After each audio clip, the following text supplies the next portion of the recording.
guys, welcome to the new vlog. So this is the day that the martial class vlog went up and I was sat here and I didn't know what to read next, and I was like, I have options but I don't know if I should start reading them, and Becca was like, go and read them.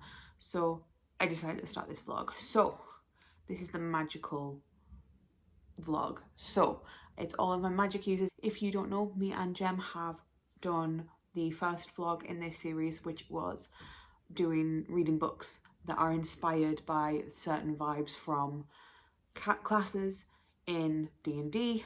I did 3 of the martial classes and Jem did 3 of the magic users, and now she is taking 3 martial and I'm doing 3 magic users.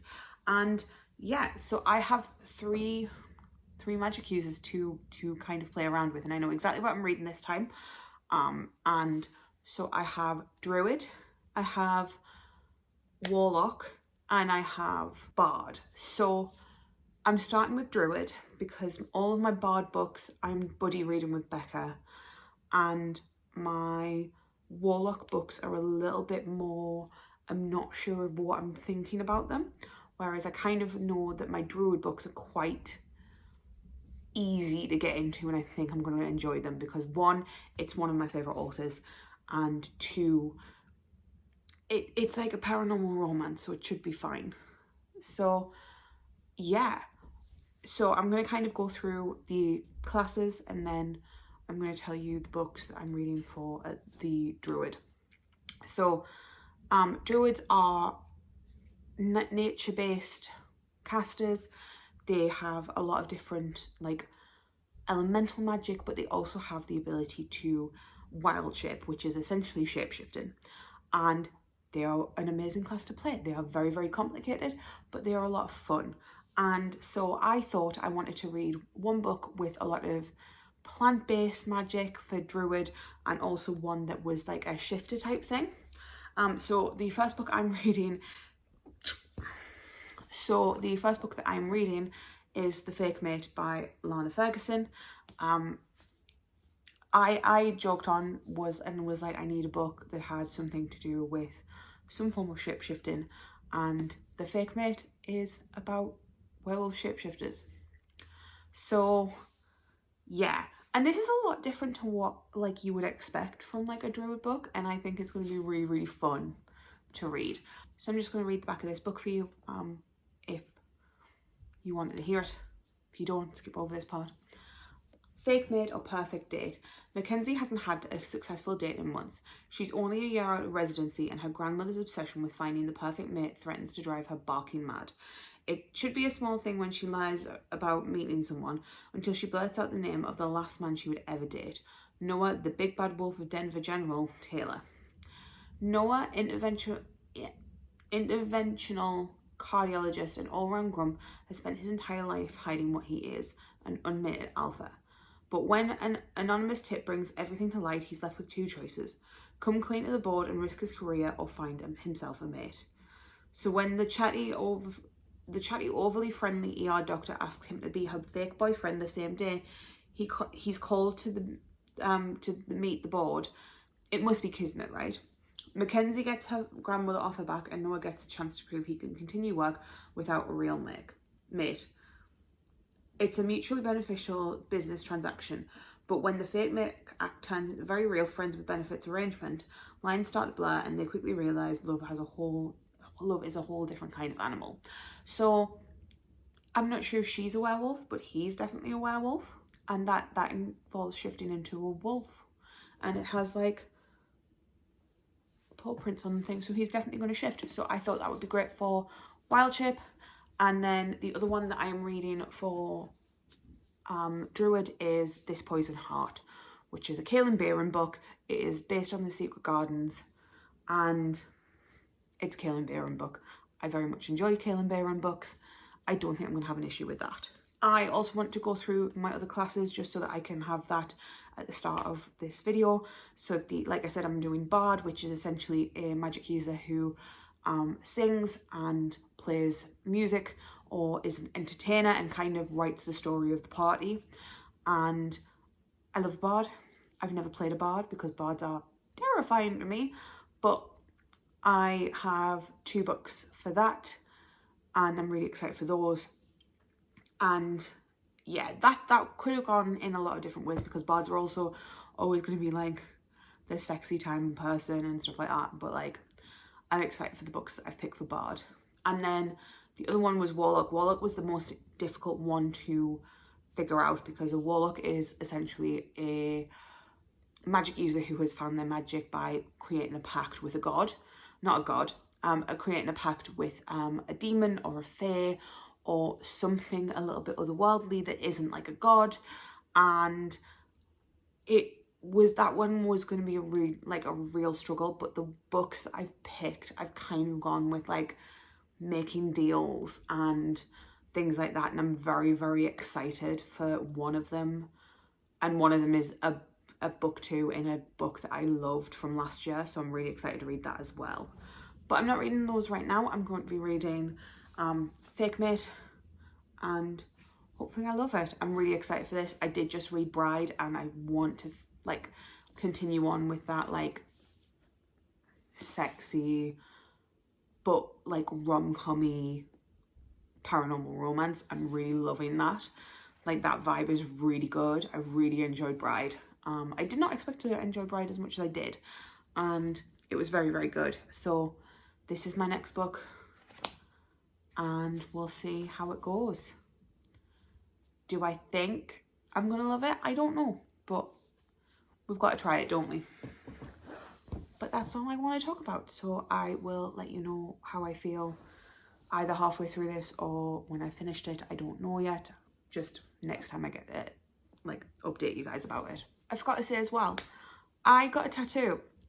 So my friend Laura, who is the tattoo artist in Graveyard Ink, she has just been licensed and I wanted to support her. And so I got myself a tattoo, and I basically said to her, I want a little stack of books. I'll post a picture here, but I wanted a little stack of books. And then I was like, I kind of want to throw in a D20, but like, I don't know. And she sent me the photo for it and I loved it. And so this is the tattoo, and I'm in love with it. I think it's incredible. I think it's very me. I will drop her Instagram down below in case you want to go and give her a follow. Please do. I love her art. I think she needs much more love than she gets.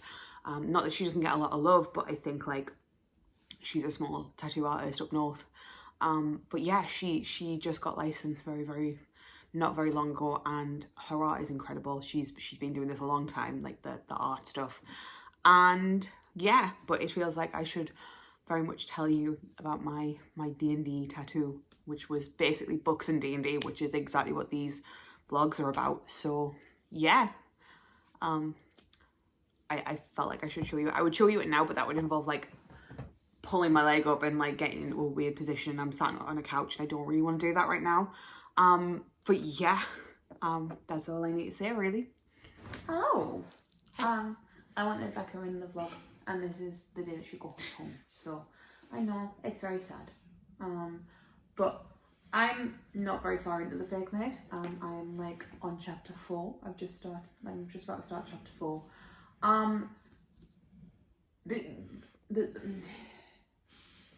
Do I leave that noise in? Yeah.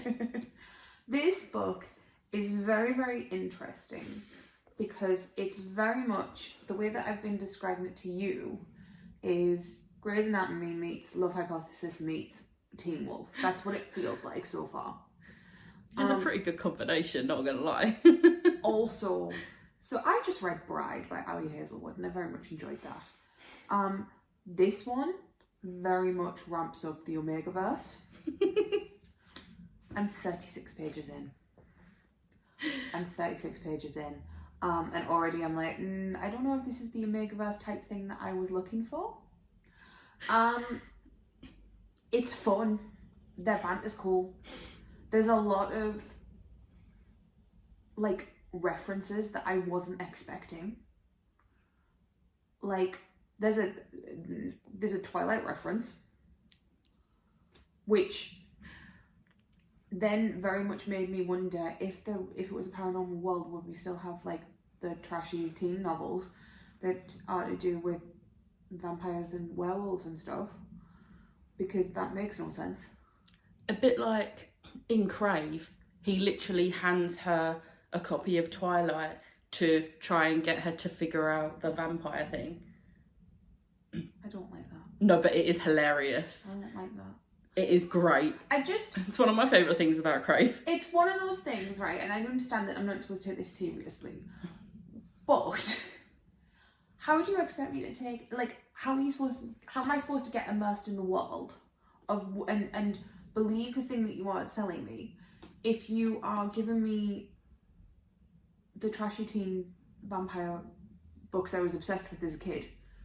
I think the thing with like things like this is it's just AU. So yeah, it's an alternative universe, but it's still going to be very close to our universe. Which I get, but like that's a bit too close. Yeah. Like, and don't get me wrong, like I'm not hating on Twilight. I'm never going to hate on Twilight, but like I'll do it for her.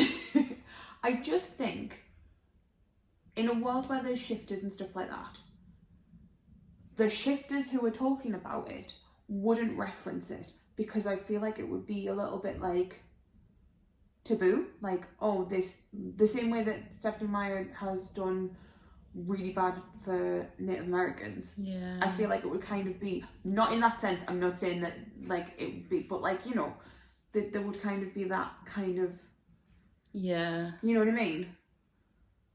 Yeah. And it just feels really out of place. That's fair. I'm still going to read it because it's going to be fun and it's going to be stupid and it's a romance. So, see, I'm very much where it comes to like pop culture references from like ones we know, I'm very on the fence about them because whilst like I love it, there's also the other side of I used to love when there was Harry Potter references in something, and now when I go back and read those books where there's a reference to that series, I'm like, no, don't like this. The only reference I've seen to Harry Potter that I really appreciated was in the Love in the Name of True Crime or whatever. It was a true crime obsessed person romance, and she was at a party and there was an English teacher, and the English teacher and her had a conversation about how they loved Harry Potter. However, it was awful that the author was a horrible person. I'm sure there's a book I've read where there was something similar, but I can't think what it was.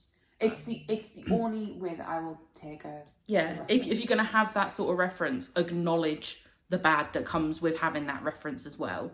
Because there are a lot of books, and I understand a lot of them were written before the author showed things about herself. And I do like take that into consideration. If I'm reading an older book that has a reference, I do take that into consideration that this was written before. So I remember when I was doing I did a genre fiction class at uni, and my teacher was saying for young adults, don't put in pop culture references because by the time the book comes out, it will be dated. And one of my friends turned around and said, oh, well, I've got a sister who is young enough that she has the pop culture references. And it was like, yeah, but when you write it, it's completely different to when it's actually published. So by the time you publish it, it's probably out of date. And also, it very much dates, like, it's the same as when you read a paranormal romance, like YA paranormal romance from like the 2000s. Like, they feel very 2000s and like 2010s. Like, you can feel the difference in like the different like decades of what. Like, I love Morgan the Vampires, but you can tell when it was written. And like, I read that for the last Marvelathon, I tried to read Possessed by Gretchen McNeil, and the fat phobia in that book was so bad that I couldn't read it. Yeah, I had to DNF it. And it's one of those things of, Gretchen McNeil was a plus size woman. I don't think that she meant it as harm, but it's very much a place of where the book comes from. And I feel as if like certain times that's what happens when you put pop culture references in. Yeah. And I'm not being funny as well. Why are we having Twilight in as a reference? Yeah. Like, it just feels like really out of place, especially when it's supposed to be like a shifter romance. It felt very weird to me, but it does give me Grey's Anatomy vibes, which at the moment is very much my turn off my brain and like not have to deal with things show. So it's great to have those vibes. Yeah. this isn't going to stick out well. I'm going to absolutely laugh if both Jem and myself have really bad magic user vlogs, and all of the vlogs are all of the books are terrible. Which will be really sad because I've got some really exciting books on my and we've got a few books we're reading together, so I don't want that. Yeah, that's only the bad ones, isn't it? Yeah, true. But yeah, so far in this, they are fake mating, fake dating. And that's about it. That's all I've got. And she's had a conversation with a friend about it. And it's very obvious already that, like, it's not a fake mate thing. It's already very obvious. Like, not that it wasn't obvious from going into the book. Like, we knew what was going to happen. I'm not going to, like, I had the same issue with Bride. Like, throughout that book, you sit down and you go, yes, obviously. Of course. What are you talking about? And it's very much the same here. And I don't hate that. Like, it's a bit eye-rolling, but at the same time, I'm reading a book about fake mating with shifters. I'm not in it for something to be, like, amazing. I'm not looking for the next Shakespeare. Which actually he used to write to go to the masses. So, like, maybe I am looking for the next Shakespeare. Either way, so far it's fine. It's not. I don't think it's going to be anything that I fall in love with, but it's going to be fun. I think it's going to be fun to read. But I'm only like 3 chapters in, so I can't really tell you much else. And apart from that, I have nothing else to say. I've not started any other books because I'd like to read one book for this vlog at a time, so that I'm not, like, thinking too much. Oh, it's funny that I think that I can't think too much because I overthink everything. But yeah, that's it.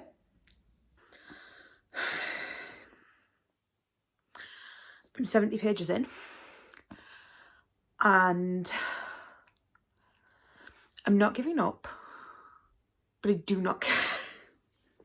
It's really bad. So I was talking to Jem about this because both Jem and myself have joked on, and I kind of messaged her going, I don't know if there is a curse for the magic user vlogs.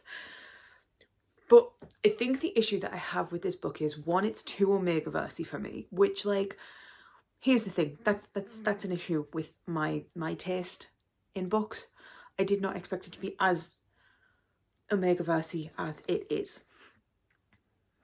There's nothing we can do about that. There's nothing we can do about that. It's fine. Like, however, my other big issue with this book is it reads very, very similarly to The Love Hypothesis. And I don't like that because I don't want to reread The Love Hypothesis. And if I do want to reread The Love Hypothesis, I will just reread The Love Hypothesis. I have a copy. I have a copy on my Kindle, and I've got a copy, like, a physical copy. My girlfriend has like 1 million of them. I don't need to read a second-rate copy. I'm 70 pages in. It is currently 5 to 9. I'm going to read as much as I can in the next hour or so, see if I can get through as much as possible before I go to bed. And then, yeah, I kind of want to hate read it. It's not bad. It's fine. It's just, there's just a lot lacking, and I keep getting myself distracted. So I'm going to try and put on, like, a sound video, like a lo-fi thing. Critical Role have a fair few called The Mighty Vibes, which I might put on. And yeah, let's see how I do. Hi. Apologies that I look like this. I forgot that I hadn't vlogged today. And that would be fine because I would vlog tomorrow. However, I am out tomorrow at a drag show, so I cannot talk tomorrow. So I'm going to talk today. So I read about 100 pages more of The Fake Mate. I'm really not enjoying this book. It's very cringy. The Omegaverse stuff is very Omegaverse-y, and it's just a bit too much for me. I think if you're looking for a good time and you don't want to take it too seriously, you will probably enjoy this book. However, it's not for me, is the be all and end all of it. Yeah. So I've thought about it more, and I'm going to DNF The Fake Mate. It was not my cup of tea. It's really sad. I'm really sad to have DNF'd it, but I can't justify reading a book that I'm really not enjoying. Especially because I have so I need to reread 2 Sarah J Maas books, which were both about 600 pages, and I need to reread Empire of the Vampire, which is about 700 pages. It's just over 700 pages. So I do not have time to read books that I'm not enjoying. So I'm going to show you what my next book is for this vlog. So the next book I am reading for this vlog is This Poison Heart by Kaylin Barron. So this is a Secret Garden retelling, and this is about a girl who has magic abilities to be able to grow plants. Can you see why I picked it for Druid? So yeah, this is a young adult fantasy book. I have enjoyed all of Kaylin Barron's work so far. I'm hoping to enjoy this. It's quick. It's a YA. I'm very excited to read something that I think I'm going to enjoy. I'm going to be very concerned if I don't enjoy this, seeing as though I'm a big Kaylin Barron fan. Hopefully this is better than The Fake Mate. Hello. So last time I spoke to you, I was letting you know that I DNF'd The Fake Mate, but I didn't really go into too much detail. And apart from that, I didn't say much else apart from that I was starting This Poison Heart. I didn't really tell you what this was about either. The Fake Mate was a fun Omegaverse romance, and I could see why people enjoyed it, and I could see why people would sit there and think, I've got this book, I can talk about it here. So this was Omegaverse romance. It's set in a hospital. I can see why people would like this. It's one of those books of if you can get away with the writing and stuff like that, you're here for a good time, and that's about it. I couldn't get away with it. I got 200 pages in. Yeah, I got that far in, and I just was like, no. And Becca and Jem turned around at me and said, stop it, stop reading it. It's not worth it. So I'm not doing it. So this has been put down, and yes, I picked this up. So I am 80 pages into this, so not crazy far in, but yeah, I'm really enjoying this. The first couple of chapters were a bit of a struggle because it's setting up a contemporary fantasy, so it has fantasy elements in our world, and sometimes I feel like it can be a bit of a difficult thing to get right, and especially because everything I've read from Kaylin Barron has been different. I wasn't sure where this was going to go. Now, as I've got into the story more, I really, really like where it's going. So this is about our main character, Bree, who has this strange ability where she can make plants grow. So she can make roses grow from small bits of roses and things like that. And plants try to follow her and things like that. And then one day she finds out that she has been left this house, this estate, after someone dies, and she then kind of goes there and tries to figure out where she's from. It's kind of that's all I can kind of tell you about this. I'm not far in enough that I can tell you much more. I didn't know how I was feeling about this until they got to the house, And then it very much felt like the Kaelin Barron horror that we got from You're Not Supposed to Die Tonight. Now, I know this isn't a horror book. But there are just elements in it that feel very, very horror. And I love, like, I'm sat there and I'm like, oh my God, what's going to happen next? And I love that feeling. So that's what we've got here. I love the family element in this book so far, and this book was definitely a great idea for the second book for Druid, because so I was talking to Becca about this, and I know that a lot of people don't like this book in the sense of they don't like they think it's like a weaker book by Kaelin Barron, and like a lot of people have said that this is their least favorite book, and I think that's because I don't mean this in an awful way, but it does feel a bit like a hyperfixation on plants. So you have all of this information about growing things, and like her parents work at like a flower shop, like a florist, and there's so many plants in this book from the beginning that I feel very much like it does feel like a bit of a not info dumpy, but like, and I don't mean info dumpy in the sense of like she's just giving us all of this information, but it feels very much like if I'm in a hyperfixation about Critical Role or Dungeons and Dragons and I just talk about it and like my friends just smile and nod and sometimes don't know. I know for a fact that Andy will be watching this video, and I also know that she has watched my D&D video and she sat there and she was like, I have no clue what this is about, but she still watched it. And I'm very, very thankful that I have friends who like appreciate my hyperfixation, so thank you very much, and we love and respect you, and thank you very much, Andy. Appreciate you muchly. But I think that this book might have been just a little bit too much plant talk for a lot of people so far. Obviously, that's just my first like thoughts going in, that I was like, if I wasn't patient with people's hyperfixations, I potentially could sit here and go, oh, we're really talking about plants that much.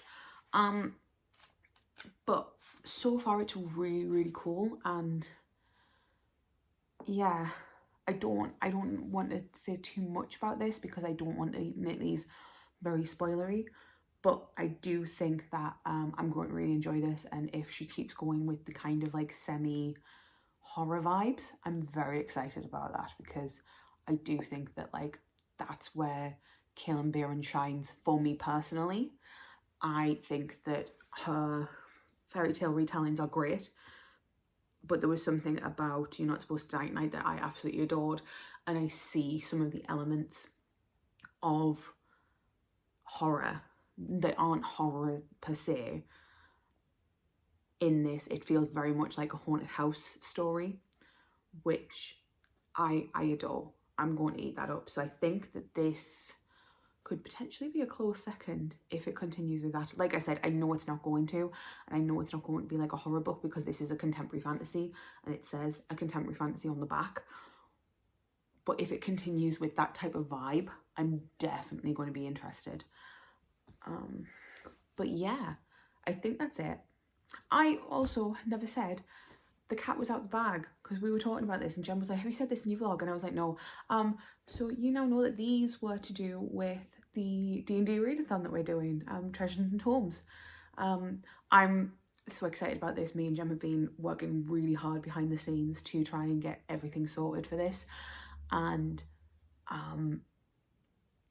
yeah, it's a very involved readathon, I'm not gonna lie, but it's a lot of fun, and if you've got any questions, feel free to give us a shout.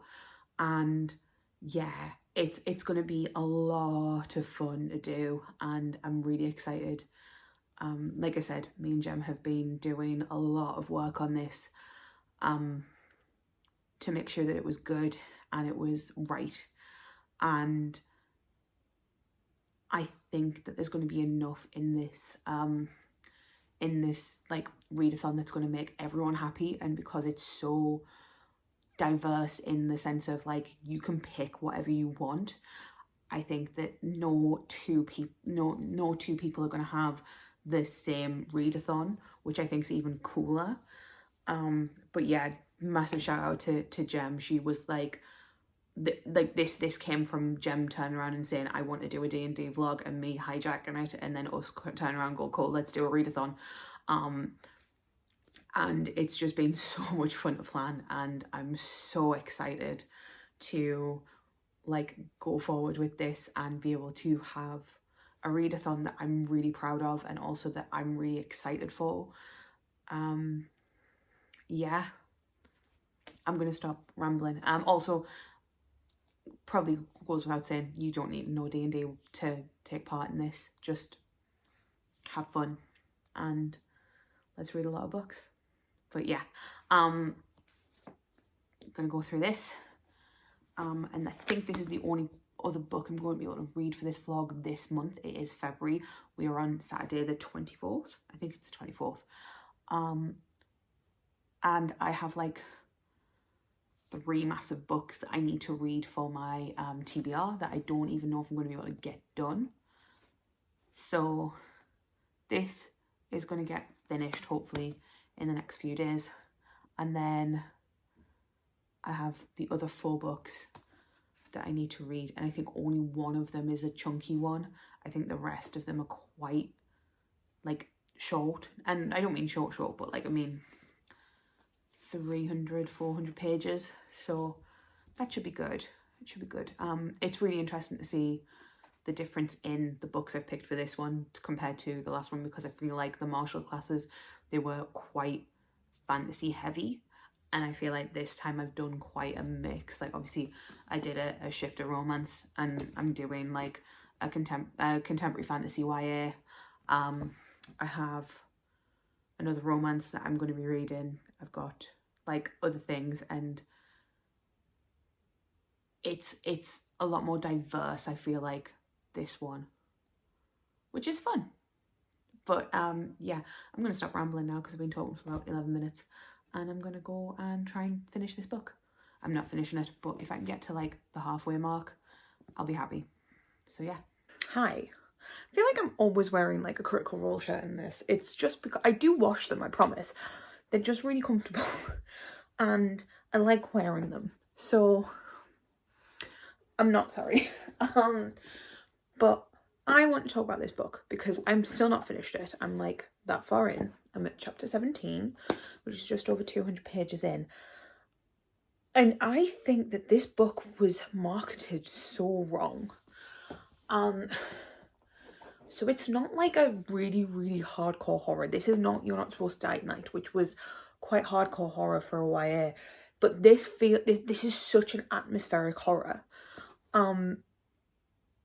This gives me like haunted house vibes. It's creepy. It's a little bit unsettling, but not too unsettling. I really, really feel as if like this has been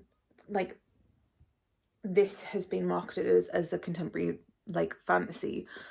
And honestly, I think this was Kaylin Bayron dipping her toe into horror. And we know that she writes horror because she's wrote You're Not Supposed to Die at Night. And obviously I absolutely adored that book. That was my favourite book of last year. And had I known what this book was, I would have picked this up so much earlier. And I wonder if that's why a lot of people didn't like this book, because like it's sold as a fantasy, and it's not really a fantasy. It does, like, it feels like almost Scooby-Doo-esque. Not Scooby-Doo, but like when, like, I'm trying to explain how it is, but like, you like people like lurking, and like it's just really atmospheric. I think that's all I can say. But I'm really enjoying this book. This book is such a surprise. Like, don't get me wrong, I thought I'd enjoy it because it was Kaylin Bayron. I thought, it's a Kaylin Bayron book. I really enjoy Kaylin Bayron's writing. Every book that I've read from Kaylin Bayron, I have enjoyed. I did not expect to like it as much as I do. I honestly think this is probably going to be a second favourite, and there's potential that if it continues with the atmosphere and it doesn't go somewhere completely left field, this could be like top spot with You're Not Supposed to Die at Night. I really like the way that Kaylin Barron writes horror, and I will not turn around and say that this is a fantasy. I really think this is a soft horror. I don't think it's like a full horror. I don't think, like, it is not on the same level as You're Not Supposed to Die at Night, in the sense of, like, You're Not Supposed to Die at Night feels like a slasher. This feels very much like the creepy bits in, like, Haunting of Hill House, which is some of my favourite horror. I adore horror films. Like, I don't talk about this very often. I don't read a lot of horror books because I find that I can separate the horror in the books, like, well away, and it doesn't creep me out. I was a very, very scared child. I was scared of everything. I was scared of the dark. I was scared of, like, Halloween, anything. Probably scared of Scooby-Doo to some extent. I just was not the type of person who watched anything creepy, anything horror. And then I had a friend who, this is such a tangent, but I'm still going to talk about it. I had a friend who forced me to watch horror films when I used to stay at hers, and I used to stay at hers quite regularly. And at some point, something in my brain snapped, and I now can watch horror films without being creeped out, because there is a part of my brain that just dissociates with it. And I find a lot of horror films, like a lot of horror in general, really funny, and I find it really comforting. So I will sit and watch a horror film if I want to be comforted. But I think because of that, it takes a lot for me to fall in love with horror books. And it might be that I'm not reading the right type of horror books, but I do tend to get bored. I have found that, like, there are very few ones, and they tend to be YA books that I really enjoy if they're horror. Rules for Vanishing, You're Not Supposed to Die at Night, love them. But anytime I try and read a adult horror book, Jem, you might have to come in and help me with this, because I know that you like your horror. You might need to find some horror books that I'm going to enjoy. But I don't like them. But this doesn't feel like a fantasy to me. This doesn't feel like a fantasy to me, because it's got horror elements to it, and I'm really enjoying it. And don't get me wrong, like I said, I expected to enjoy this book to some extent. I expected to enjoy it, and I turned around to Becca and I was like, I'm going to enjoy this book, but it's definitely not going to be a favourite. And I genuinely think this could potentially become a favourite of mine. And I'm really, really scared about book 2, because if I'm enjoying this one so much, I don't know if a sequel could live up to how good this one is. And like I said, obviously, things could change. Something might happen where the atmosphere goes. And it very well might. But I really hope it doesn't. I really, really hope it doesn't. Yeah, I don't want to talk about it too much, because I don't want to, like, spoil things. But I will say, as I've said before, immaculate for Druid. There is just so much druidic feels to this. It's very, very cool. I genuinely love the exploration into, like, witchcraft, and I love the exploration into what it is and family ties and everything like that. It doesn't sugarcoat a lot of things as well, which I really, really appreciate. Like, I don't know. I'm really, really enjoying it. Like I said, I'd expected to enjoy it. I just did not think I'd like it as much as I am. So that's fun. The only issue is, at the moment, I've got a little bit of a headache and I'm struggling to pick it up to read. And it's not that I don't love the book, it's just that my brain is going, you don't want to read, and keep on getting distracted. It is the 26th of February. So I have, like, just under 200 pages of this to read. I also have, like, 3 books that are over 600 pages to finish. And I haven't started 2 of them. I don't think they get finished. But that's not for this video. That is for other things. But yeah, I'm really, really enjoying this. And I'm hoping that the atmosphere for this doesn't get lost. And as much as I'm excited for the other books on this list, I think it's going to be really, really difficult to top this one. And yeah, really glad that I picked this up after the Fake Mate, because obviously Fake Mate was not my cup of tea, and this is just the perfect palate cleanser. It's quick, it's fun, and it has those elements that I love. And yeah, I will never turn around and say that this is a contemporary fantasy. This, to me, it is an atmospheric horror. It might be a bit of a light horror, but it's an atmospheric horror, and I'm really, really enjoying the way that Kaylin Barron crafts her creepy world. And I feel like, sorry, I keep on talking, and I keep on being like, oh, I'm gonna finish talking. No, I think that I'm really enjoying this one because it feels a lot more nuanced than You're Not Supposed to Die at Night is. Because, and I think that comes with the fact that this is a very, very different type of book to the You're Not Supposed to Die at Night, and You're Not Supposed to Die at Night is very much a horror. Like it's a slasher. It's a slasher. So you expect that to be like that, whereas this, because it is very much, you don't know what's going on, there's just a few creepy things that are happening, it feels it. I definitely think that this was Kaylin Barron dipping her toe into horror tropes before she decided, I want to write a horror book. And quite frankly, I'm here for it, and I will continue to read anything that Kaylin Barron writes. But specifically, if she writes anything horror, auto buy, auto read, because holy shit, everything that I have read that is a horror from Kaylin Barron, I have adored. And yeah, I'm not going to go into it anymore because I will just ramble and rave with hot eyes about it, and you're probably sick of it. But yeah, I hopefully will, my next update will probably hopefully be this finished. Me and Jem are going to be doing a little like catch up today. We are doing the final planning session for Tomes and Treasures, which I'm really excited for. We're going to talk about if there's anything else we've missed and make sure that we've got everything planned, and that if we need like a bit of a script for the videos that we're doing, that we've got that. But yeah, hopefully we can get everything sorted and like on track for that. And yeah, I really hope that this comes off as well as I think it's going to come off. But yeah, I'm going to go and hopefully read like another 50-60 pages of this before Jem comes online, which I don't think I will, because I've just noticed, and it's about 20 minutes until Jem comes online. Hopefully. I'm not sure. Yeah. Hi.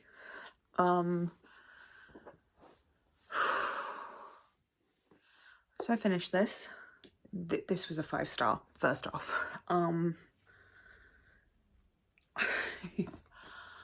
I cried at this book. I still think that this is marketed incorrectly. I think that if you had told me this was a YA horror, I think that that would have worked a little bit better. It does have fantastical elements, and it does give that contemporary fantastical element to it, but this is set out like a horror. This is set out like a horror. Everything in this book is a horror. As I've said, I think it's more of a quiet horror, but I do think that this book was marketed incorrectly, and honestly, it makes me love this more. I'm really excited to read book 2. I'm also very, very nervous about reading book 2 because I don't know if it's going to have the same feeling that this book did, because this book was immaculate. This is like on par with You're Not Supposed to Die at Night. I think that it's very obvious to me now that Kaylin Barron writes a killer horror book for me, and that is the type of book that I like from Kaylin Barron, is her horrors. Yeah, this was perfect. This was immaculate. So that is my Druid books, and I'm going to probably go on to Warlock next. So I have Warlock and Bard as well. And I have 2 books that I'm reading for. We know the way these vlogs go. So I have 2 books that I'm going to be reading for Warlock, and the first one is either going to be The Devil Makes 3 by someone that I can't remember, or it is the sequel to Where's the Book? I don't know where the book is. Goodness sake, Ashley. I think it's downstairs. The sequel to The Serpent and the Wings of Night, which is The Ashes and the Star-Cursed King? Something like that. Anyway, so those are the 2 books I'm going to be reading for this part of the vlog. I don't know which one I'm going to be reading first. What I do want to talk about, this is not to do with this vlog at all. However, I'm also currently reading Empire of the Damned. Not Empire of the Damned, that's not out yet. Empire of the Vampire.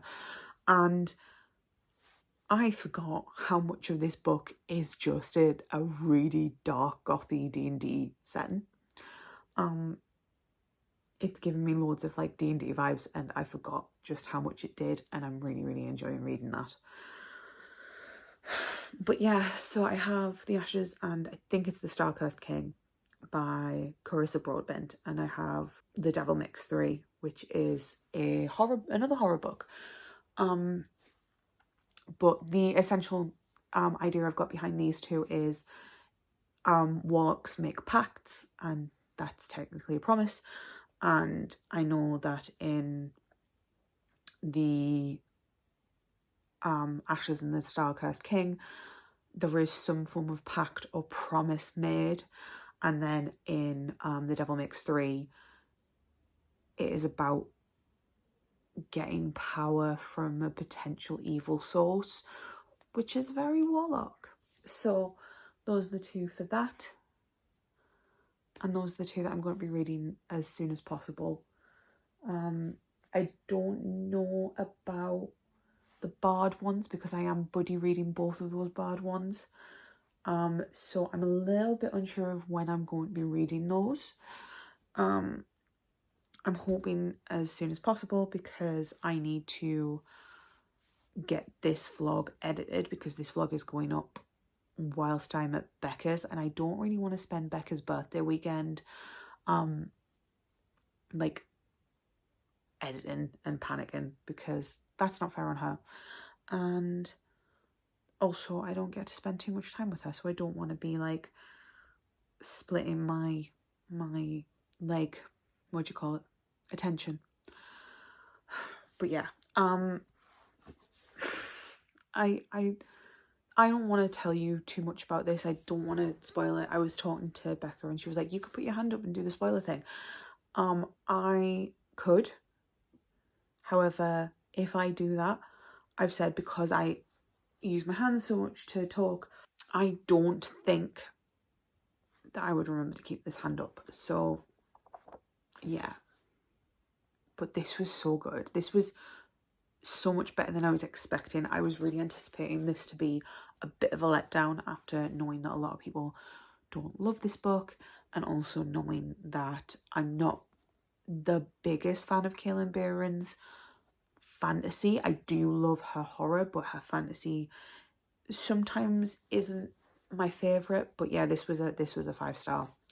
I really, really enjoyed the way this was done. I love the family aspect. I love the I loved the way that all of the plants were brought into it. I loved that I didn't expect some of it coming. I did expect some of it, but there was a reveal that I kind of saw coming a little bit. So, but I see a lot of things coming. So yeah, but I did just sit there really, really sad, and I was just like, the end of this book really got to me. I'm still feeling a little bit like heavy and weighed down because I'm a little bit sad from this book. Which incredible. We love when a book makes you feel things. But yeah, the next time you see me, I will have gotten my hair done because I'm going to get my hair cut and coloured tomorrow. So, yay. Am I going to get it much taken off? No.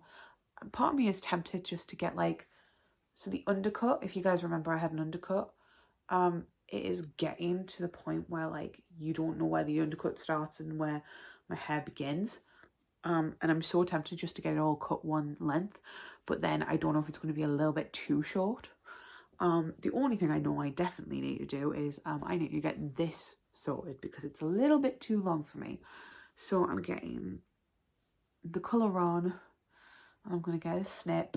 Yeah, if you look, there's like not much difference. I'm so tempted just to get the entire, like, it all one length, but I'm going to talk to my hairdresser about it, see what she thinks, and then hopefully we can get it sorted because I'm very excited to have like the undercut fully grown out. So yeah, that's about it. I don't have much else to say apart from if you like YA horror, this surprised me. Hi.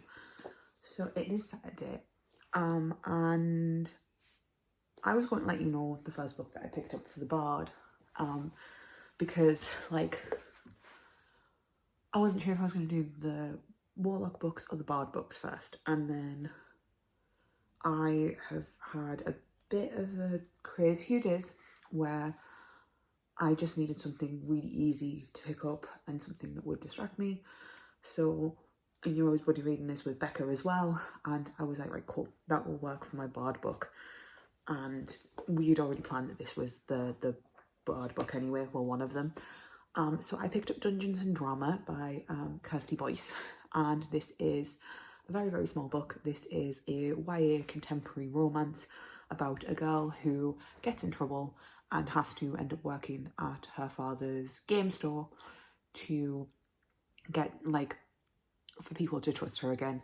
She meets this boy Nathan, so it's about Riley and Nathan, and she meets this boy Nathan and he is trying to impress a girl, and they go, hey, let's fake date and like pretend that we're dating to like solve our problems, and that's what she ends up doing. And I read this entire book yesterday. I finished it. It was amazing. I gave this 5 stars. I did this because she's a massive musical theatre nerd. All she wants to do is things about shows. She wants to be a director one day. So I was like, she gives me Bard vibes. She gives me Bard vibes. And I was entirely correct about this. She is definitely a performer. She loves singing. She loves like being a little bit dramatic. The amount of times this girl gets shamed for wearing bright clothes was a little bit annoying, but yeah, it was a little bit cringy. It's a YA contemporary. They are teenagers. They are allowed to be cringy. God knows I was when I was a teenager. But yeah, I really love this. This book had so much heart, and I've read a lot of books, like YA contemporary books about girls being into D&D, and one of the big things that always comes from a book about girls playing D&D is girls shouldn't be in this space. And I've said, I don't get me wrong, I think that's a huge argument that we need to have a conversation about because it is so important. However, this book doesn't do that.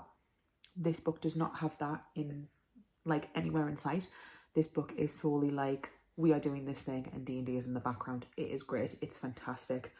There wasn't as much D&D as I would like in this book, but I don't mind that much. It was like less than 300 pages, and the amount of musical references in this was good enough for me. This book is so good.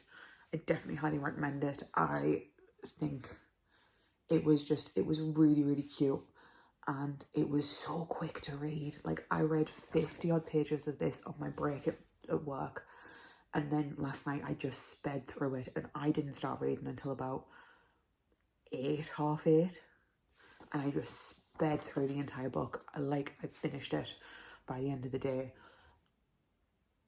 And yeah, I really like this book. I think this is going to be a firm favourite for my YA contemporary.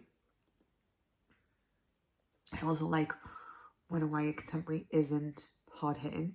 I do love a good hard hitting YA contemporary. However, I think that sometimes books like this are very much like just a bit of a palate cleanser, and I really think I needed that. Like I said, I'm okay, but like there's been a lot going on, and I just needed something that would distract me. So I've read this. My next book I'm going to be reading is Till Death Do Us Part by Rose Black. So I saw this in Waterstones. I picked it up before I even knew I was doing this because I was like, it says Bard, I need to read it. So when Gem and I were talking about this, I said I wanted Bard because I wanted to read this. So yeah. So this is, I think it's kind of like a cozy fantasy, but like almost not. I don't know. So I'll read the synopsis because I'm not entirely sure. I did read it when I first bought it and I kind of understand what it is, but I'll read the synopsis just so that you know as well. It's been almost a year since Logan the Bear Thika hung up his axe and settled down with his sunshiny bard husband Pi. But when Pi disappears, Logan is forced back into a world he thought he'd left behind. Logan quickly discovers that Pi has been blackmailed into stealing a powerful artifact capable of creating an undead army. With the help of an old adversary and a ghost from his past, Logan sets out to rescue his husband. The further the quest takes him, the more secrets are uncovered. He'll need all his strength to rescue his husband, but can he save their marriage? It's queer. It's gonna be fun. I'm really excited. So we're starting that tomorrow. I'm not starting that today because Becca is at a convention and we are buddy reading this as well. I think we're just going to kind of like sit with it and just like read as we go. But yeah, so I'm really excited because like I'm hoping to have this done well before the vlog goes out, because the vlog is coming out at the end of March. This is the 2nd of March and I've already read like 3 of my books. I'm very excited. I'm very hyped. But yeah, that's all I have to say. So I will talk to you guys later. Hello. So, I wanted to talk about the next book that I read for this vlog. I read Till Death Do Us Part, which was one of the reasons that I picked Bard in the first place. I had picked this up in Waterstones and I had been like, oh, that sounds interesting. And then it was like one of those things that I completely forgot what the synopsis was until I picked it up again. And this was extremely cute. This was originally going to be a 4-star because I was enjoying it, but I wasn't like fully invested. But then I read it more and the ending alone bumped this up to a 5. This was so cute. I wouldn't say it's cozy fantasy in the sense of like nothing happens, because things do happen and there is like an adventure, but I do think it is very soft fantasy. Like it's a big fantasy world, but it's like on the more light-hearted one. I have seen this being like a lot of places it's like, oh, perfect for fans of Legends and Lattes and Nettle and Bone. I've not read Nettle and Bone, I've not read Legends and Lattes, sorry Lisa. But I've also seen this compared to Kings of the Wild, and I kind of agree with Kings of the Wild, but again on the softer side, because Kings of the Wild is a very fantasy heavy book that's also very humor heavy, whereas this one I feel like is very humor heavy and it is in a fantasy world. It also kind of gives me Terry Pratchett vibes, actually, thinking about it, in the sense of like it is cute, it is fun, it doesn't take itself too seriously. I really enjoyed it. So this is about Bear, who is a man who is looking for his bard husband who has disappeared, and Pi, who is the bard, was very cute. Bear was adorable. I really loved Bear in this book. I think my favorite was the Countess. I really enjoyed the Countess. But yeah, this was really cute. I really enjoyed it, and it was high stakes, but it didn't feel mega high stakes. I can't explain this book. It was really, really cute. I really enjoyed it. Also, if you want to have it and you have Spotify Premium, you get 15 hours free on Premium Spotify, and this is on there, and it is under 15 hours, so you could read this one in like a month if you want it. But I really did enjoy this. This was really, really cute. I did think this would be a 4-star, but it really, really captured my heart and it turned into a 5-star, which I absolutely adore. I was really, really concerned about this this vlog when I started it and found that the fake mate was like a DNF, and actually to have 3 5-star books already, I'm really excited by that. So the next books I have for this vlog, I have 2. I have and it is for Warlock. So the reason that I picked Warlock, these books for Warlock, is the main idea about Warlocks is that they have a pact, or they make a deal with a devil or a fae or something a little bit darker, and or like an angel maybe. I don't know if you can do angel pacts, which would be really, really cool. Either way, I thought, right, let's pick books with deals in them. So I have The Devil Makes 3, which is a book that I got in a Luma crate, and it is about 2 kids in a like fancy boarding school, and they come across a tome, and there's a presence.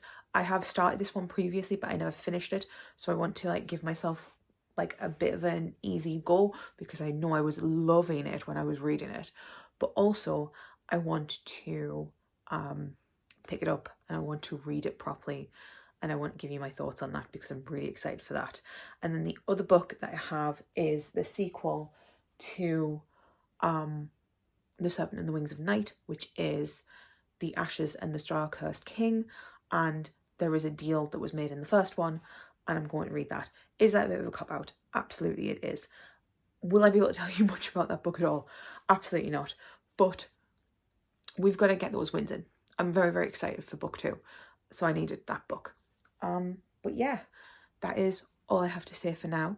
So I have like 2 more books to read, and then I'm finished this vlog, and it is only the 4th of March. What is going on? Hopefully I can get these finished this week, and then I've got all of it to like edit. And yeah, because this week I also have to film and edit the announcement video for Tomes and Treasures. Me and Jem are going to be doing a talk about what we're going to like do a FaceTime type thing to kind of figure out exactly what we need. We're going to come up with a bit of a script for it, and yeah, so there's a few things that we need to do, but I'm excited for it. And then we are done. And apart from that, I don't know what else I need to say. I can't believe how quickly I've gotten through these books. Like, don't get me wrong, I know that I DNF'd The Fake Mate, which, thinking back at it, I'm going to go back to that book, which I really don't want to, because I really didn't like that book. I'm really glad that Becca and Jem both told me DNF the book, because like I think I would have been so sour if I had finished that book, the fact that I was not loving it. So yeah, but I don't know what to say now, because like I have 2 books that I've got to read. I also have to finish the tandem read for Mastalong, which is going to be fun because I'm only like 200 and something pages in to like 1,000 stupid amount of pages, and I've got to get that finished by next Tuesday. That's going to be fun. But I think I'm going to go and read a bit of I think I'm going to go and read The Devil Makes 3, because I feel as if that one's going to be quite an easy one to do, and I don't know if I'm in the headspace for a quite heavy fantasy romance. And I think that The Ashes and the Star-Cursed King, from how much I adored the first one, I'm a little bit concerned about what that book's going to be.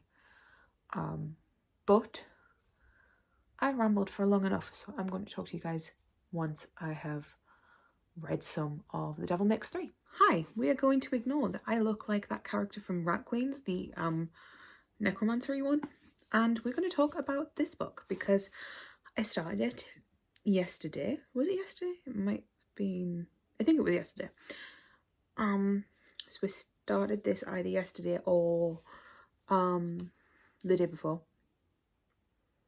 Either way, I've started this now and I've now finished it. And yeah, so I want to talk about it because obviously this is for this vlog. If you're wondering why I'm dressed up like this, by the way, I am about to film the announcement for Treasures and Tomes, which you will have already seen.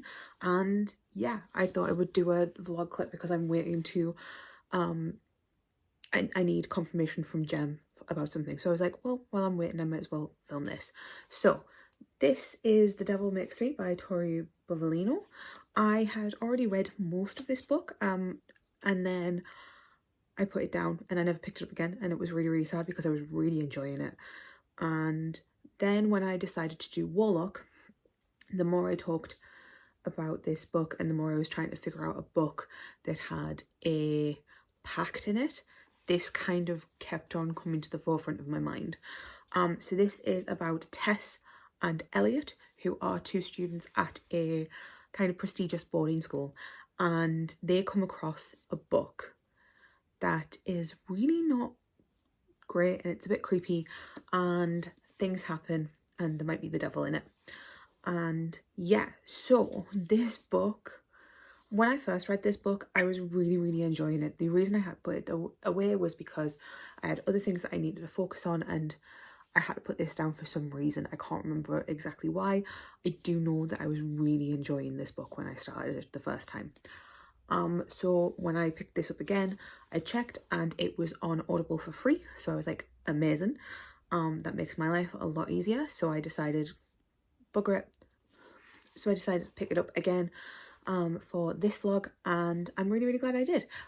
I'm still wearing these ears. This is hilarious. So this book was great. I will say this, I'm giving it a 5 stars. I will say that straight away. It almost didn't get a 5-star, and it was because of the male audio book narrator. Like I said, it was free on Audible. I was really excited. The female audio narrator was fantastic. She was so good. She had a really good accent. Elliot, the boy, is English and Tess is American. And when she was doing Elliot's voice, she was putting on a British accent, and it wasn't the worst. It wasn't the best, but it was passable. I'll say that. When the male narrator was doing it for Tess, it was not great. Also, he reminded me of someone who does like nature documentaries and was in Blackadder. I can't remember the name of him. Some Tony Robinson, I think it is. The way this guy's voice reminded me of that. And when you're reading about a teenage boy and you're just thinking of this older gentleman, it took away from it a bit. So I was hovering around 4 stars for a very, very long time, and then something happens in this book and I went, oh, and it turned into a 5-star. I really enjoyed this book. I will definitely be reading more by Tori Bovalino, and it's made me really want to like pick up more horror, which I know Jem's gonna be really excited about. But yeah, I don't read a lot of horror. Horror is not my genre, and I'm starting to think maybe the horrors that I've picked up in the past are the reason that horror isn't my genre, and I need to find a horror that is my vibe. And I think that is creepy, atmospheric, but like maybe more psychological. I don't know. But I really, really enjoyed this book. I'm also going to talk about a bonus book because this was not the book that I was going to pick for Warlock. However, I think it works for this. it is also linked to the other Warlock book. So I am reading The Ashes and the Star-Cursed King by Carissa Broadbent, and I found out that there was a novella that is set, that it came between the first one, which was The Serpent and the Wings of Night, and the sequel. And I was like, oh, do I have to read that? And I looked at the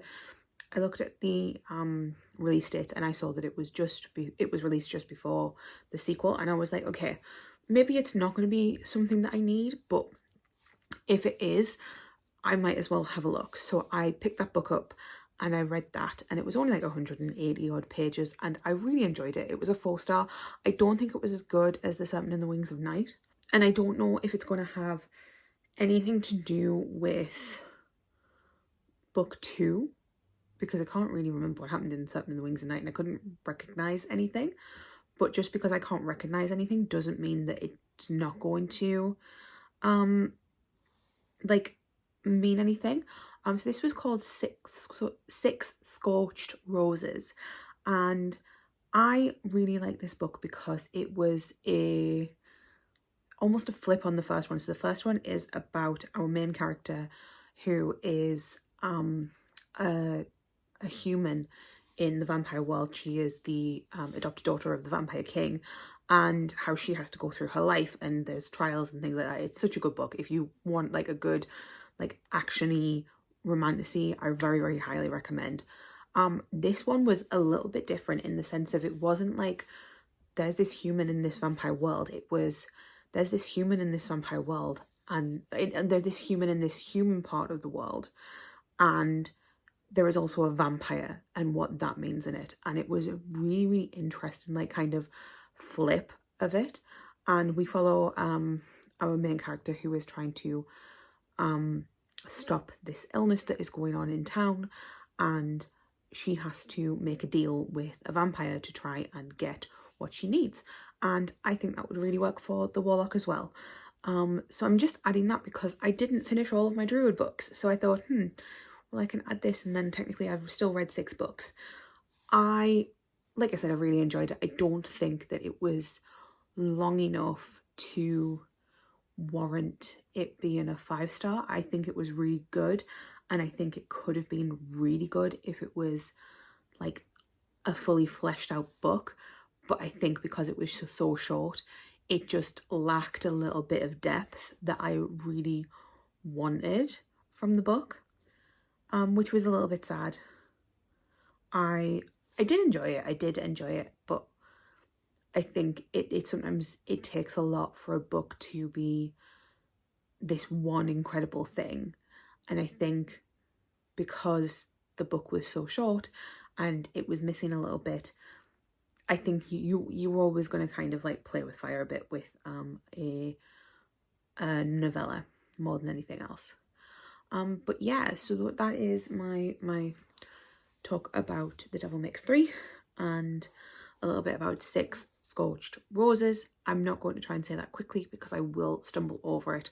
I have a terrible time speaking in general. So yeah, I'm gonna go, and hopefully I will find out some information from Jem before I start filming for the Tomes and Treasures readathon. I'm so excited for this readathon, guys. It has been a long time coming, and I'm so excited that it's actually like coming to fruition. Like, honest to God, I'm so excited. Hi, so it is a Friday. I have a Becca. Hello, It Becca. is Friday. It is Friday. Did I say it You was said Friday. I just filmed my vlog clip and my brain just glitched and thought I said Saturday. No, it you felt said like it was a Friday. Saturday. You said Friday, don't worry. So yesterday I started, I'm not very far into it because I have other reads that are priority at the moment. But yesterday I started my read of The Ashes and the Star-Cursed King, which is my final Warlock book. And my final book of this vlog, which is hilarious because this vlog isn't going up for another like 22 days. So let's see how long it takes me to procrastinate actually editing this vlog. But I'm not going to talk too much about this. I'm going to give you a little bit of a synopsis for the first book because I can't tell you much about this one because it would entirely spoil the plot for book 2, and someone wants to read it. So the first book follows Ohai, who is a human in a vampire world, and she is the adopted daughter of the vampire king. And essentially, she feels weak and blah, as you would in a vampire world.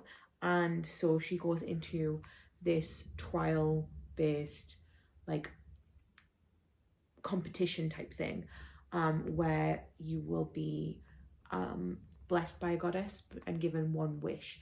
So she wants a wish to become more powerful or something like that. You don't really know what happened, what the wish is at the start. And yeah, so we follow her journey through that.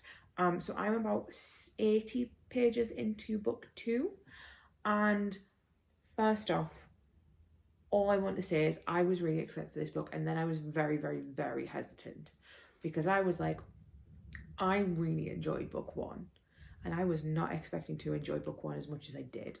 So going into book 2, I was very, very hesitant and very worried that it was not going to live up to the hype, and that it just wasn't going to be as good, because it's a sequel. It's also a duology. Didn't you also say there's a novella that's quite important to read? Yeah, they already know about that. Oh, my bad. I haven't watched any of this vlog at this point, obviously. So I went into this, and I had read the novella, and we know that it was a 4-star because it was good, but I don't think it was like fleshed out. It was 180 odd pages, so it wasn't fleshed out enough. And also it was following characters that I had no clue who they were. So I was like, is this... Anyway. So I'm reading this, and instantly in chapter 1, I was swept up. Instantly in the prologue, I was swept up with how much I enjoy this story, and it's so good so far. And the novella is important, I will say that, because I found that out by reading it and going, oh, that's why. That's why. So the novella is important. If you've not read the novella, please go and do it. It is on Kindle Unlimited. I'm just saying, a lot of people, because this is getting traditionally published this year, don't know that all 3 books are on Kindle Unlimited. Which is how I'm reading it, because it's not out until June or July. But yeah, so this one is I'm using for Make a Deal. There is a deal that was made at some point in book 1, and it kind of continues on into this one. I am not saying anything other than that, because I am not going to spoil anything. But that was the whole point of why I was picking this book for Warlock, was there was a deal. And yeah, I think so far this is really good. Carissa Broadbent has like a really, really good way of like writing emotions that I didn't expect. So I was reading this book, and the way that she portrays emotions from like all of the characters, because this one is a dual POV, which the first one wasn't, up until like the first one was like one perspective mostly, and this one is like dual POV, and it's really nice to see both characters and where their heads are at, and also like seeing their emotions and their reactions and stuff like that is really, really fun. But I'm really enjoying it so far, and like I said, I can't really say much at all about this book because it is a sequel, and I don't want... I mean, this has been a spoiler-free vlog anyway, but I am really enjoying it. This one is still going on at the back burner, however, because I need to finish this book, and I need to finish this book by Tuesday. It is Friday, and I need to finish this by Tuesday. I am this far into this book. Also, can we appreciate my really floppy copy? It's so cool. And then the not so floppy copy, I'm this far into this book, so I have a lot to read of these 2 books. Luckily, we have no plans for tomorrow, and we have each other to hold ourselves accountable. Are we going to get distracted? We are going to read. Are we going to get distracted? Probably. I was going to reach... I was going to reach for my phone there to be like, how much have I got? Because I am now on 3.5. So to be fair, I probably only have like 7-ish hours. So I should be able to manage that. But yeah, so that's it for now. Can't really talk too much about this. I did have to refilm my announcement video because dyslexia got the better of me when I first filmed it, and I kept on calling it Treasures and Tomes, and then Tomes and Treasures and Treasures and Tomes, and I was like, maybe I should refilm this. So I refilmed that. That is edited, that is scheduled. I need to get up tomorrow and put all of the information in the... And it's been proof watched by someone else. It has been proof watched. So I've already watched it. Ha ha ha. They'll have watched it by now. I watched it first. I just need to go and put all of the information and stuff in the description box, which I'm going to do tomorrow morning because I need to. But apart from that, we haven't done much, and it's been a very chill day. To be fair, when, like I said about coming up this weekend, it was literally a chill weekend where we were gonna watch TV, read, and we've already done that today. My nana was literally like, "What, have you got any plans?" No. No. Everyone at work, "Have you got any plans?" No. We don't always have to have plans. Like, I just want to just chill with my girlfriend, and that is you. Well done. I'm so impressed by you. That's staying in. But yeah, I think I broke her.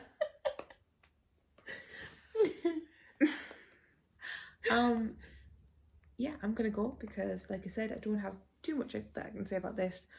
I'm really hoping that the ending's good, because if the ending isn't good, then I'm gonna be really disappointed that there's been, like, because apart from the fake mate, which we're not going to talk about anymore because there is now evidence out that she's a racist. So anyone who... I mean, I've not seen... No, is there? there is like proof. I saw people talking about it and I haven't actually been able to find the No, proof so yet, you told me about it, and then I was on TikTok and someone has like brought receipts. Oh, damn. Brought receipts, like pulled passages from one book and then from her book and then her old AO3, and then his, like, people have came out and said, this is the one we chased away because of racism, because and now she's published. Yay.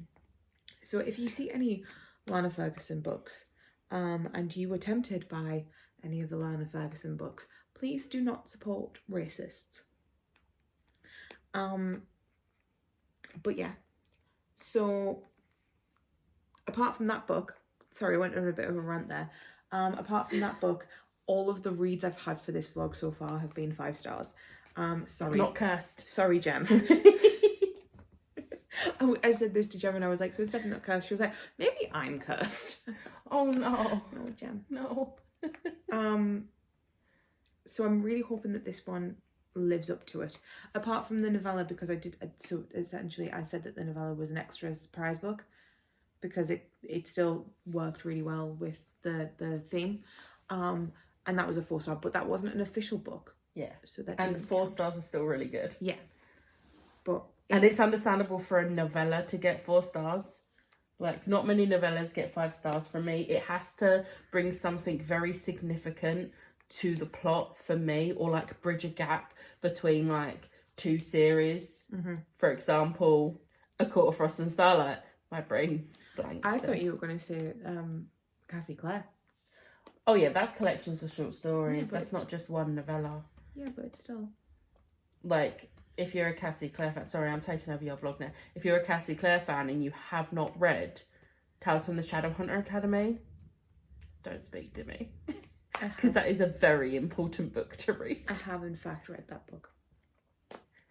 I got told by my friend that I had to read it before we started. I haven't read Goes to the Shadow Market, though. No, I haven't finished that. That's also important to read. Sorry, I started it. I haven't finished it.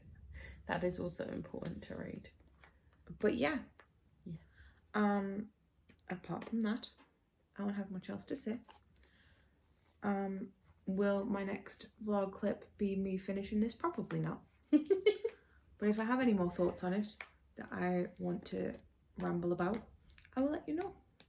Hi. So I finished The Ashes and the Star-Cursed King. I loved this book. This book, I'm trying to like express it. So this book, I can't say too much about this book, but it had so much action, it had so much romance, it had so much politics. It was so fantastically done, and I felt like every character felt real, and all the information we got for it was just so good. And I did not realise that there was another book coming out. I thought that this was a duology. Apparently there's 6 books in the series, but this is like the duology for these characters, and then they have like other books that are potentially going to deal with other things. So I really enjoyed how they wrapped up for these 2 characters. I loved it so much. I did not cry, which I'm slightly surprised by, but I loved this book so much. I genuinely think that Chris Broadbent is going to be a new favourite author, because everything that all books that I've read from her, obviously I've only read 2 and the novella, but everything I've read from her has been impeccable. I've been so excited to read them all, and I'm so excited to see more from it. And yeah, I will definitely be continuing with the series. I cannot wait for book 3 to come out. And there was enough in this that it felt like a good wrapping up of their story, whilst also having information that was like, oh, that's really intriguing, I wonder where they go from there. And I am so excited to see where this leads, because it was just so good. I definitely recommend it. If you couldn't tell, this is going to be a 5 stars, which means at the end of the magical vlog, we've had 5 stars and 1 DNF, which I think is pretty good. In fact, I think that is impeccable, because I knew going into the Fake Mate that I probably wouldn't like it. Let's do a quick roundup of all of the books that I read for this vlog. So the first book that I read was Fake Mate, and this was for Druid. This book was a DNF. I did not like it. I don't condone the author, and this was not for me. It felt too cheesy, it felt too cliche. I just did not like it. So yeah. The next book that I read was This Poison Heart, which turned out to be one of my favourite Kaelin Behrens, which I was not expecting, because I thought that this was going to be like, oh, I liked it, but it wasn't great. It was impeccable. It was so good. As I said many times, this is a horror. This is not a fantasy. The next class I did was Bard, and this was Dungeons and Drama, which was 5 stars. It was impeccable, it was cute, it was adorable, it was exactly the type of fun time that I wanted, and it did it so well. The next book that I read was Till Death Do Us Bard, which I think is probably the worst book after The Fake Mate, because this one was cute, I really enjoyed it, but I think if I had to rank them, I think that The Fake Mate was here, and then Till Death Do Us Bard was up here. However, it just, apart from the cute factor, I don't think it had anything particularly special compared to the other books that I read. It was still fantastic. I still gave it 5 stars. I still really enjoyed it, and would reread it again because it was that good. But I just don't think it was as good as some of the other books I read. And I read some really, really good books this vlog, so that's probably why. And then the final class that I did was Warlock, and I read The Devil Makes 3 by Tori Bovalino. I haven't said any of the other author names, but apparently I'm saying this one. and I really enjoyed that. The ending really knocked this book up. I really enjoyed that book. Do think that next time if I was to reread it, I would want to reread it as a physical only, because I did not enjoy the one of the narrators, and I do think that that makes or breaks a book. However, the ending really made up for that. And then the final book that I read was The Ashes and the Star-Cursed King, and that was impeccable. It was so good. I'm so glad. Like I said, I can't really say much about it, but it's so good. Genuinely think that Carissa Broadbent is going to become a favourite author. Genuinely. I think that she does the perfect amount of political intrigue and romance and fantasy that just keeps me wanting more. And her characters are just badass. I love them. I love it so much. Oh my god. I will not stop talking about how good this book is. Oh my god, I'm really sorry. This is a new thing for me, and I just love it. I'm so glad to have found an author that I've just kind of fallen in love with, because it's been so long since I've had an author where I've just been like, I will eat whatever you give me. Give me everything. But that is it. Thank you guys for watching. Let me know if you've read any of these books, and if any of your opinions differ to mine, or if you agree with anything, or let me know what books you would have read for these classes. But I am going to leave now, so thank you for watching, and I'll talk to you guys later. Bye guys.